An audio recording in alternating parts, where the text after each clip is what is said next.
Okay, so just to conclude, the worksheets obviously have to be done as homework, inshallah, for next week.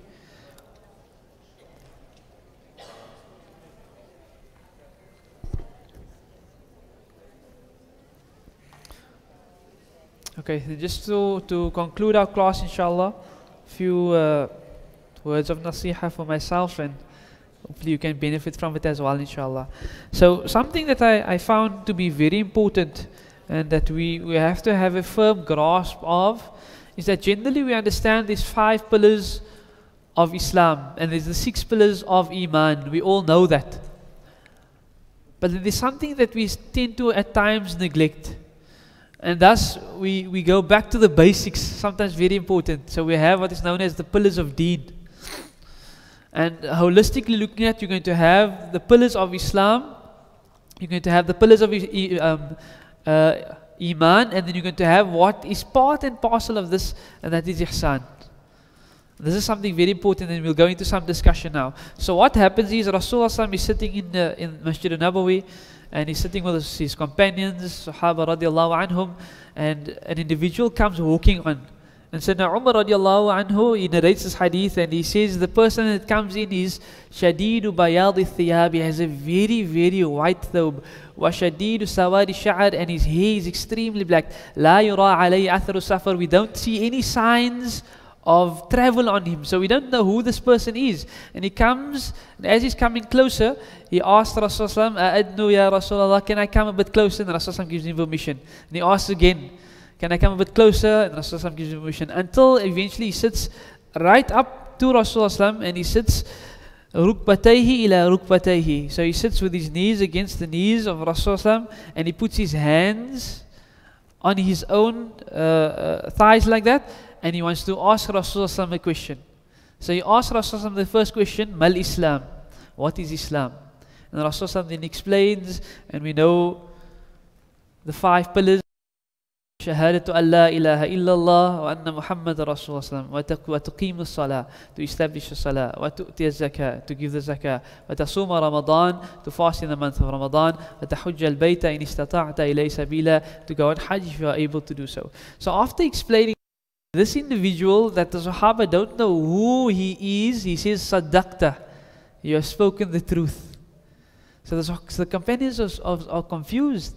They said, Ajibna, we are very astonished, we are confused. He asked him a question, Yas'aluhu wa yusaddiquhu. He asked him the question, and then he says, yes, you are right. And this is Rasulullah that he's speaking to. So they're thinking, who is this individual? So he asked him the next question, Mal Iman, what is Iman? An tu'minu billah wa malaikatihi wa kutubihi wa rusulihi wa qadri khayrihi wa sharri min Allah ta'ala. That to believe in Allah, to believe in His malaika, to believe in the books, to believe in the messages, to believe in the final day, and to believe that everything that comes your way, sometimes it's going to be good, and sometimes it's going to be as a means of a test. That is from Allah subhanahu wa ta'ala. So he again says, Saddaqta, you have spoken the truth. So again they say, Ajibna, we are amazed, we are astonished, who is this person? He comes to Rasulullah asking a question, and then he says, yes, you are correct. And he asks the third question, he says, Mal Ihsan. And that's important, where Rasulullah responds and he says, An ta'budallaha ka'annaka tarahu, that you worship Allah subhanahu wa ta'ala as if you see Him. And if you cannot see Him, then know that He sees you. So then there's a few extra questions. He asks, what are the signs of the hour? Rasulullah responds, and eventually this individual leaves. So Sayyidina Umar and the Sahaba, they're very amazed as to who they start following him. And as they follow him, they look and he's gone, missing, disappeared. Don't know where is he.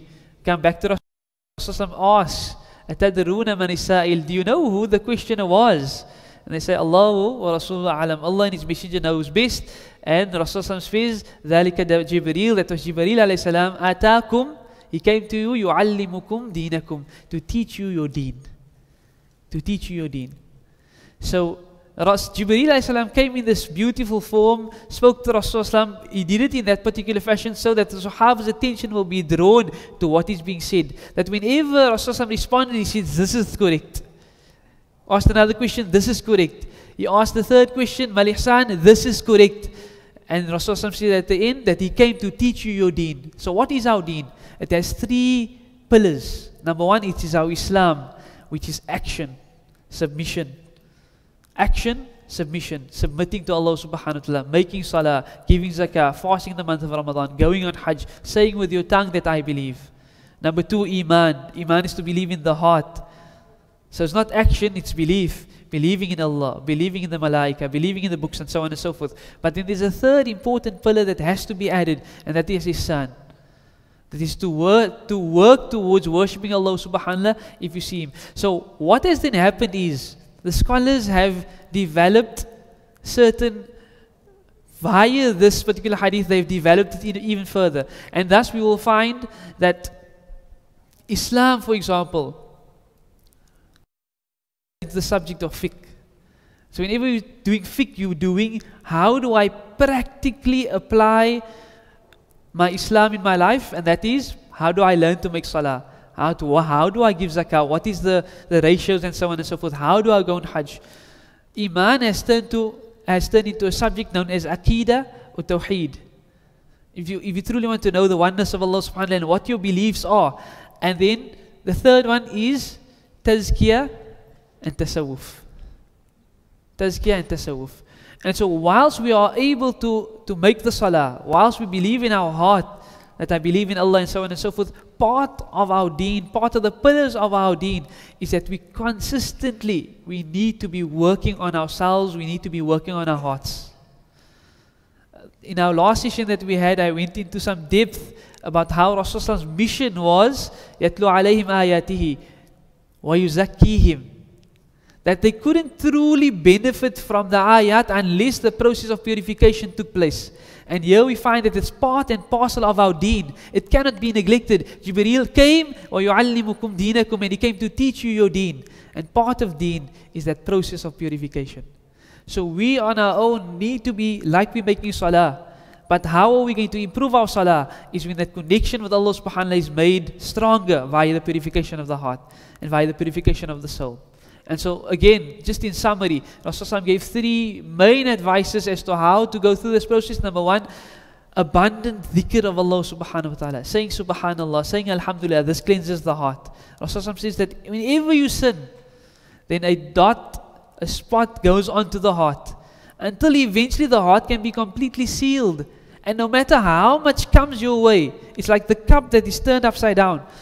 It's like this cup, no matter how much water you pour onto it, there's going to be absolutely nothing. The heart becomes hard and it just bounces off and no benefit is taken from it.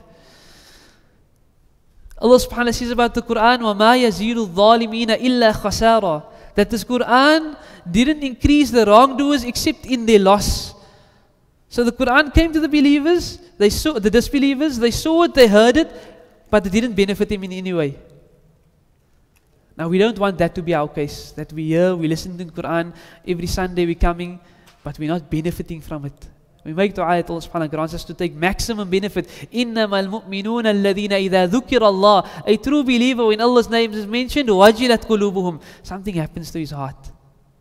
It shakes, it trembles. وَإِذَا تُلِيَتْ عَلَيْهِمْ آيَاتُهُ زَادَتْهُمْ إِيمَانًا, when the verses are being recited upon the individual, a believer, it increases him in his iman. Subhanallah. So every Sunday we make dua that when we are going through Quran, it increases our iman. But that's going to happen when the process of purification takes place. And we make dua that we get to that point that we're able to worship Allah subhanahu wa ta'ala as if we see Him. As if we see Him. And if not, then at least and at minimum know that He sees us. And this is our foundation. This is how we're going to build onto the legacy that was left behind for us. This is how the companions radiallahu anhum lived their lives. That wasn't only action, it wasn't only belief, but they did it as if they saw Allah subhanahu wa ta'ala.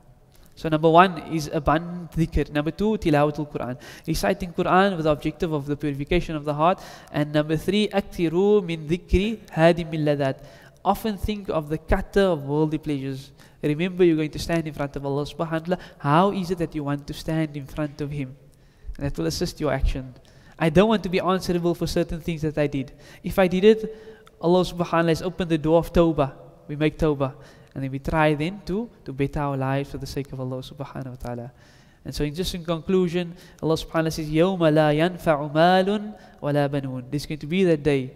No wealth and no children is going to assist you. إِلَّا مَنْ أَتَى اللَّهِ, except the one who comes to Allah بِقَلْبٍ سَلِيمٍ, a sound, pure heart, free of any form of negativity, free of negatives. And as we say, La ilah, there's no deity, there's nothing that I worship, illallah, except Allah remains.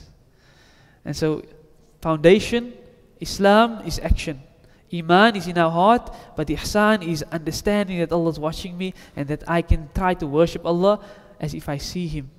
May Allah subhanahu wa ta'ala grant us the full understanding of what Islam is and build on it. Jazakallah khair wa akhiru da'wana. Alhamdulillahi Rabbil Alamin.